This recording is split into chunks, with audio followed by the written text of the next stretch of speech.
ಪ್ರಿಯರಾದವರೇ, ಯೇಸುಕ್ರಿಸ್ತನ ನಾಮದಲ್ಲಿ ನಿಮಗೆ ನನ್ನ ಪ್ರೀತಿಯ ವಂದನೆಗಳು. ಹೇಗಿದ್ದೀರಾ? ಚೆನ್ನಾಗಿದ್ದೀರಾ? ಒಂದು ಚರ್ಚ್ ಒಳಗೆ ನಿಂತು ಮಾತನಾಡುತ್ತಾ ಇದ್ದೀರಿ ಎಂದು ನೋಡುತ್ತೀರಾ? ಇದು ಇಂಗ್ಲೆಂಡ್ ದೇಶದಲ್ಲಿ ಲೆಸ್ಟರ್ ಎಂಬಂಥ ಪಟ್ಟಣದಲ್ಲಿರುವಂಥ ಒಂದು ಬ್ಯಾಪ್ಟಿಸ್ಟ್ ಸಭೆ. ಈ ಆಲಯದೊಳಗಿಂದ ನಾನು ನಿಮ್ಮೊಟ್ಟಿಗೆ ಮಾತನಾಡುತ್ತಾ ಇದ್ದೇನೆ.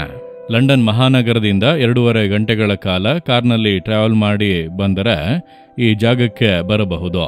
ಇದರಲ್ಲಿ ಏನು ಅಷ್ಟು ಪ್ರಾಮುಖ್ಯತೆ ಅಂದರೆ 1793ರಲ್ಲಿ ಇಲ್ಲಿಂದ ಈ ಸಭೆಯಿಂದ ಹೊರಟು ಬಂದಂಥ ವಿಲಿಯಂ ಕೇರಿ ಎಂಬಂಥ ಮಿಷನರಿ ಕಲ್ಕತ್ತಾಗೆ ಬಂದು ಸೇವೆ ಮಾಡಿ ಅನೇಕ ಜನಗಳಿಗೆ ಸುವಾರ್ತೆಯನ್ನು ಸಾರಿದ್ದು ಮಾತ್ರ ಅಲ್ಲ, ಆ ಕಾಲದಲ್ಲಿ 30ಕ್ಕೂ ಹೆಚ್ಚಿನ ಭಾಷೆಗಳಿಗೆ, ಇಂಡಿಯಾದ ಭಾಷೆಗಳಿಗೆ ಸತ್ಯವೇದವನ್ನು ಭಾಷಾಂತರ ಮಾಡಿದ್ದಾರೆ. ಆ ಕಾಲದಲ್ಲೇ ನೋಡಿರಿ ಎಷ್ಟೊಂದು ಆಸಕ್ತಿ ಭಾರದಿಂದ ಇಂಡಿಯಾದ ಜನರು ಯೇಸುವನ್ನು ಅರಿಯಬೇಕು ಎಂಬುದಕ್ಕಾಗಿ ಆ ಭಾಷೆಗಳನ್ನು ಕಲಿತು 30ಕ್ಕೂ ಹೆಚ್ಚಿನ ಭಾಷೆಗಳಲ್ಲಿ ಸತ್ಯವೇದವನ್ನು ಭಾಷಾಂತರ ಮಾಡುವುದು ಅಂದರೆ ಅದು ಎಷ್ಟು ದೊಡ್ಡ ಸಾಧನೆ ಅಲ್ಲವಾ? ಈ ವಿಲಿಯಂ ಕೇರಿ ಮಿಷನರಿಯವರು ತಮ್ಮ ಮಗನನ್ನು ಇಂಡಿಯಾದಲ್ಲಿ ಸಾಯುವಂತೆ ಅರ್ಪಿಸಿದರು. ಹಾಗೆ ಅವರ ಹೆಂಡತಿ ಹುಚ್ಚು ಹಿಡಿದಂತ ಅವಸ್ಥೆಯಲ್ಲಿ ಇದ್ದರು. ಎಷ್ಟೋ ವಿಧದ ಹೋರಾಟಗಳ ಮಧ್ಯದಲ್ಲಿ ಅವರು ಯೇಸುವಿನ ಮೇಲಿದ್ದಂಥ ಪ್ರೀತಿಯಿಂದ, ಇಂಡಿಯಾ ಜನರ ಮೇಲೆ ಇದ್ದಂಥ ಪ್ರೀತಿಯ ನಿಮಿತ್ತ ತಂಗಿದ್ದು ಸೇವೆ ಮಾಡಿದ್ದಾರೆ. ಅಲ್ಲಿ ಅವರು ಸತ್ತು ಸಮಾಧಿ ಮಾಡಲ್ಪಟ್ಟರು. ಸೆರಾಂಪುರ್ನಲ್ಲಿ ದೊಡ್ಡ ಒಂದು ಯೂನಿವರ್ಸಿಟಿಯನ್ನು ಅವರು ಸ್ಥಾಪಿಸಿದರು. ಅನೇಕ ಕಾಲೇಜುಗಳನ್ನು ಅವರು ಸ್ಥಾಪಿಸಿ ಬೈಬಲ್ ಕಾಲೇಜುಗಳನ್ನು ಸ್ಥಾಪಿಸಿದ್ದಾರೆ. ಅಷ್ಟು ಮಾತ್ರ ಅಲ್ಲ, ಆ ಕಾಲದಲ್ಲಿ ಸತಿ ಸಹಗಮನ ಪದ್ಧತಿ ಎಂಬುದಾಗಿ ಇಂಡಿಯಾದ ಅನೇಕ ಭಾಗಗಳಲ್ಲಿ, ಮುಖ್ಯವಾಗಿ ಉತ್ತರ ಭಾರತದಲ್ಲಿ ಹೆಚ್ಚಾಗಿತ್ತು. ಅದನ್ನು ತಡೆ ಮಾಡುವಂತೆ ಇವರು ಮತ್ತು ಅಲ್ಲಿ ಇದ್ದಂಥ ಅನೇಕ ಸಾಮಾಜಿಕ ಕಾರ್ಯಕರ್ತರು ಎಲ್ಲರೂ ಕೂಡ ಸೇರಿ ಬಹಳವಾಗಿ ದೊಡ್ಡ ಹೋರಾಟವನ್ನು ನಡೆಸಿ ಗವರ್ನರ್ ಜನರಲ್ ಬಳಿಗೆ ಹೋಗಿ ಅದನ್ನು ತಡೆ ಮಾಡುವಂತೆ ಪತ್ರ ತೆಗೆದುಕೊಂಡು ಪೂರ್ಣವಾಗಿ ಅದು ಬೇರು ಸಹಿತ ಕೀಳಲ್ಪಡುವಂತ ರೀತಿಯಲ್ಲಿ ಕಾರ್ಯಗಳನ್ನು ಮಾಡಿದ್ದಾರೆ. ಆ ರೀತಿ ಸಾಮಾಜಿಕ ಕಳಕಳಿಯಿಂದ ಕಾರ್ಯ ಮಾಡಿದಂಥ ಒಬ್ಬ ಮಿಷನರಿ ವಿಲಿಯಂ ಕೇರಿ ಎಂಬಂಥ ದೇವ ಮನುಷ್ಯರು. ಅವರ ಈ ಕಾರ್ಯಗಳಿಗಾಗಿ ಅವರನ್ನು ಗೌರವಿಸುವಂತೆ ಅವರ ಹೆಸರಿನಲ್ಲಿ ಇಂಡಿಯಾ ಸರ್ಕಾರ ಸ್ಟ್ಯಾಂಪ್ ಅನ್ನು ಬಿಡುಗಡೆ ಮಾಡಿತ್ತು. ಅಷ್ಟರ ಮಟ್ಟಿಗೆ ದೇಶದಲ್ಲಿ ಒಳ್ಳೆಯ ಕಾರ್ಯಗಳನ್ನು ಮಾಡಿದವರು. ಅವರೊಳಗೆ ಒಂದು ಅದ್ಭುತವಾದ ಮಾತು ಧ್ವನಿಸಿ ಅದರ ಪ್ರಕಾರ ಅವರು ಜನರ ಮಧ್ಯೆ ಕಾರ್ಯ ಮಾಡಿದರು. ಅದು ಏನೆಂದರೆ, attempt great things for God and expect great things from God. ದೇವರಿಗಾಗಿ ನೀವು ದೊಡ್ಡ ಕಾರ್ಯಗಳನ್ನು ಯೋಚನೆ ಮಾಡಿರಿ, ದೇವರಿಂದ ದೊಡ್ಡ ಕಾರ್ಯಗಳನ್ನು ನಿರೀಕ್ಷಿಸಿರಿ.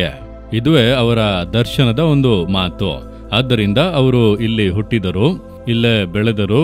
ಒಂದು ಶೂ ಅಂಗಡಿಯಲ್ಲಿ ಶೂಗಳನ್ನು ರಿಪೇರಿ ಮಾಡುವಂತ ಒಬ್ಬ ಹುಡುಗನಾಗಿ ಆರಂಭದಲ್ಲಿ ಅವರು ಕೆಲಸಗಳನ್ನು ಮಾಡಿದ್ದಾರೆ.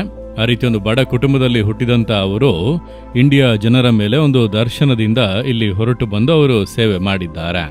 ಈ ಮಾತನ್ನು ಹೇಳುವುದಕ್ಕೆ ಅವರು ಉಪಯೋಗಿಸಿದಂತ ವಾಕ್ಯ ಯೆಶಾಯ 54ನೇ ಅಧ್ಯಾಯ 2-3 ವಾಕ್ಯಗಳು.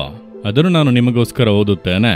ನಿನ್ನ ಗೂಡಾರದ ಸ್ಥಳವನ್ನು ವಿಸ್ತರಿಸು, ನಿನ್ನ ನಿವಾಸದ ಪರದೆಗಳು ಹರಡಲಿ, ಸಂಕೋಚ ಪಡಬೇಡ, ನಿನ್ನ ಹಗ್ಗಗಳನ್ನು ಉದ್ದ ಮಾಡಿ ಗೂಟಗಳನ್ನು ಬಲಪಡಿಸು, ನೀನು ಎಲ್ಲ ಕಡೆಗಳಲ್ಲಿಯೂ ಹಬ್ಬಿಕೊಳ್ಳುವಿಯೇ. ನಿನ್ನ ಸಂತಾನದವರು ಜನಾಂಗಗಳನ್ನು ವಶ ಮಾಡಿಕೊಂಡು ಹಾಳು ಪಟ್ಟಣಗಳನ್ನು ಜನಭರಿತವಾಗುವಂತೆ ಮಾಡುವರು. ನೀನು ಎಲ್ಲ ಕಡೆಗಳಲ್ಲಿಯೂ ಹಬ್ಬಿಕೊಳ್ಳುವಿಯೇ.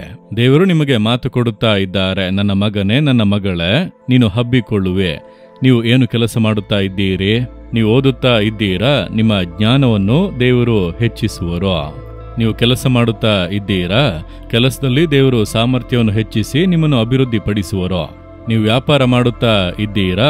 ವ್ಯಾಪಾರದ ಎಲ್ಲೆಗಳನ್ನು ದೇವರು ವಿಸ್ತರಿಸಿ ನೀವು ಎಲ್ಲ ಕಡೆಗಳಲ್ಲೂ ಹಬ್ಬಿಕೊಳ್ಳುವಂತೆ ಮಾಡುತ್ತಾರೆ. ನೀವು ವ್ಯವಸಾಯ ಮಾಡುತ್ತಾ ಇದ್ದೀರಾ? ನೆಲದ ಬೆಳೆಯನ್ನು ದೇವರು ಹೆಚ್ಚಿಸಿ ಆಶೀರ್ವದಿಸುವರು. ಸೇವೆ ಮಾಡುತ್ತಾ ಇದ್ದೀರಾ? ನಿಮ್ಮ ಸಭೆಯನ್ನು ದೇವರು ಆಶೀರ್ವದಿಸಿ ಹೆಚ್ಚಿಸುವರು. ನೀವು ಏನೇ ಮಾಡುತ್ತಾ ಇದ್ದರೂ ನೀವು ಎಲ್ಲ ಕಡೆಗಳಲ್ಲಿಯೂ ಹಬ್ಬಿಕೊಳ್ಳುವಂತೆ ನಾನು ಮಾಡುತ್ತೇನೆಂದು ಕರ್ತನು ವಾಗ್ದಾನ ಮಾಡುತ್ತಾನೆ. ನೀವು ನಂಬಿರಿ.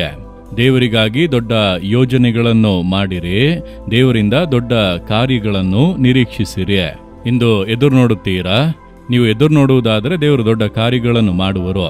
ನನ್ನ ಸೇವೆಯ ಆರಂಭದಲ್ಲೇ ಅವರು ಮಾತನಾಡಿದಂಥ ಈ ಮಾತುಗಳು ನನ್ನ ಹೃದಯದಲ್ಲಿ ಆಳವಾಗಿ ಹುದುಗಿತ್ತು.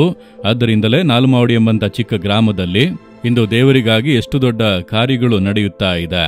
ಕಾರಣ ನಂಬಿಕೆ. ಯೇಸುವಿನಿಂದ ದೊಡ್ಡ ಕಾರ್ಯಗಳನ್ನು ನಾನು ಎದುರು ನೋಡಿದೆ. ಯೇಸುವಿಗಾಗಿ ದೊಡ್ಡ ಕಾರ್ಯಗಳನ್ನು ನಾನು ಯೋಜಿಸಿದ್ದರಿಂದ ಇದನ್ನೆಲ್ಲ ದೇವರು ಮಾಡಿ ಮುಗಿಸಿದ್ದಾರೆ. ನಿಮ್ಮ ಜೀವಿತದಲ್ಲಿ ದೇವರು ಮಾಡುತ್ತಾರೆ, ನಂಬಿರಿ. ಹಿಂದೆ ದೊಡ್ಡ ಕಾರ್ಯ ನಿಮ್ಮ ಜೀವಿತದಲ್ಲಿ ನಡೆಯುತ್ತದೆ. ನೀವು ನಂಬುತ್ತೀರಾ? ನೀವು ಸಾಮಾಜಿಕ ಕಳಕಳಿಯಿಂದ ಕಾರ್ಯ ಮಾಡಿ, ನೀವಿರುವಂಥ ಗ್ರಾಮದಲ್ಲಿ, ಪಟ್ಟಣದಲ್ಲಿ, ನಿವಾಸವಾಗಿರುವಂಥ ಜನರ ಮಧ್ಯದಲ್ಲಿ ಸಮಾಜಕ್ಕೆ ಏನಾದರೂ ಒಳ್ಳೆಯದನ್ನು ಮಾಡಬೇಕು. ಅದಕ್ಕೆ ನಿಮ್ಮನ್ನು ಅರ್ಪಿಸಿಕೊಳ್ಳಿರಿ.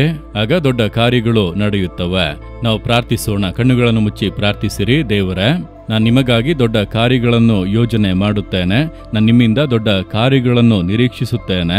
ಇನ್ನು ಎಲ್ಲ ಕಡೆಗಳಲ್ಲಿಯೂ ಹಬ್ಬಿಕೊಳ್ಳುತ್ತಿ ಎಂಬಂಥ ವಾಕ್ಯದ ಪ್ರಕಾರ ನೀವು ನನ್ನನ್ನು ಅಭಿವೃದ್ಧಿ ಪಡಿಸುವುದಕ್ಕಾಗಿ ಸ್ತೋತ್ರ.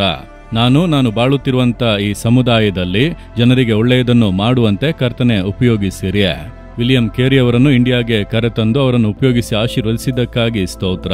ನನ್ನನ್ನು ಆ ರೀತಿಯಾಗಿ ಉಪಯೋಗಿಸಿ ಯೇಸು ಕ್ರಿಸ್ತನ ನಾಮದಲ್ಲಿ ಪ್ರಾರ್ಥಿಸುತ್ತೇವೆ ತಂದೆಯೇ. Amen, amen. Jesus redeem Kannada YouTube channel ಅನ್ನು ಸಬ್ಸ್ಕ್ರೈಬ್ ಮಾಡಿ. ಸಬ್ಸ್ಕ್ರೈಬ್ ಬಟನ್ ಕ್ಲಿಕ್ ಮಾಡಿ ಮತ್ತು ಬೆಲ್ ಬಟನ್ ಒತ್ತಿ. ಅನುದಿನ ಕಾರ್ಯಕ್ರಮದ ಮಾಹಿತಿ ಪಡೆಯಿರಿ.